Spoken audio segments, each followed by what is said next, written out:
হাতে আর মাত্র কয়েকদিন সময়, তারপরেই দেশের প্রধানমন্ত্রী নরেন্দ্র মোদীর হাত ধরে উদ্বোধন হতে চলেছে অযোধ্যার রাম মন্দিরের।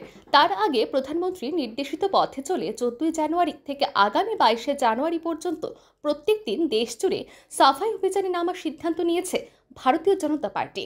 রাম মন্দিরের পাশাপাশি দেশের অন্যান্য তীর্থক্ষেত্রেও সাফাই অভিযান জোর দেওয়ার জন্য নির্দেশ দিয়েছেন প্রধানমন্ত্রী মোদী। আগামী 22 জানুয়ারি পর্যন্ত প্রতিদিন 2-3 ঘন্টার জন্য সাফাই অভিযানে অংশ নেবেন দলীয় কর্মীরা। এছাড়াও প্রান্তিক মানুষদের সাথে কথা বলবেন তারা। জনসাধারণকে কেন্দ্রীয় রাজ্য সরকারের উন্নয়নমুখী প্রকল্পগুলি সুবিধা পাইয়ে দেওয়া, রাম মন্দিরের উদ্বোধন ঘিরে এলাকা ভিত্তিক অনুষ্ঠানের আয়োজন করা, আলোচনা সভা করা, ভোটার ও প্রান্তিক মানুষদের রাম মন্দির দর্শনে উৎসাহিত করার জন্য দায়িত্ব সহকারে কাজ করছেন ভারতীয় জনতা পার্টির কার্যকর্তারা। এরই অঙ্গ হিসাবে 10 মজলিশপুর বিধানসভা কেন্দ্রের কৃষ্ণনগর পঞ্চায়েতের অন্তর্গত শ্রী শ্রী শিব ও গোরক্ষনাথ মন্দির পরিসরে এক সাফাই অভিযান কর্মসূচিতে রবিবার অংশগ্রহণ করেন মজলিশপুর কেন্দ্রের বিধায়ক তথা রাজ্যের পরিবহন ও পর্যটন দপ্তরের দায়িত্বপ্রাপ্ত মন্ত্রী সুশান্ত চৌধুরী।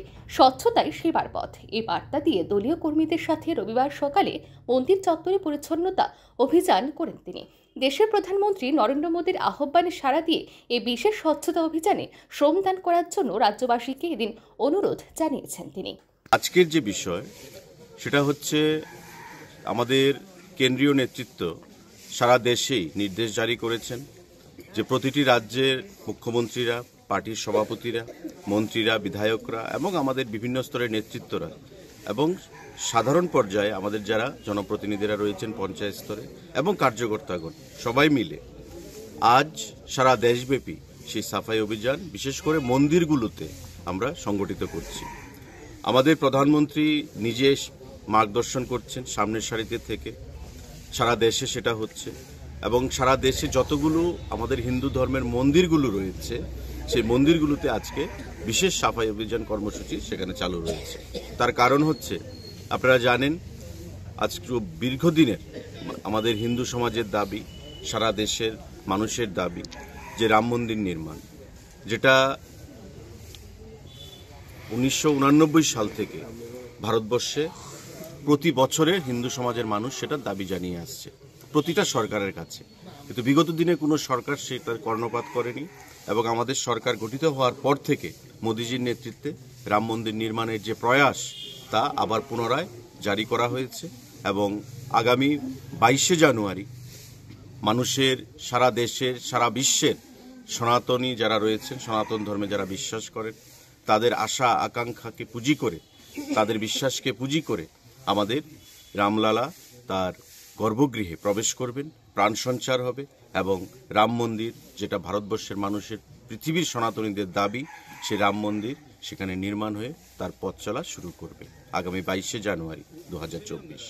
তো স্বাভাবিকভাবেই এই দিনটা সারা পৃথিবীর সনাতনীদের কাছে স্মরণীয় করে রাখতে হবে এবং তার জন্য বিশেষ বন্দোবস্ত করা হচ্ছে, ব্যবস্থা গ্রহণ করা হচ্ছে এবং আমাদের প্রধানমন্ত্রী সেখানে স্বয়ং উপস্থিত থেকে সারা বিশ্বের কাছে সেই বার্তা দেবেন সেই রাম মন্দির নির্মাণের মাধ্যমে। তাই সপ্তাহব্যাপী এই কর্মসূচি গ্রহণ করা হয়েছে।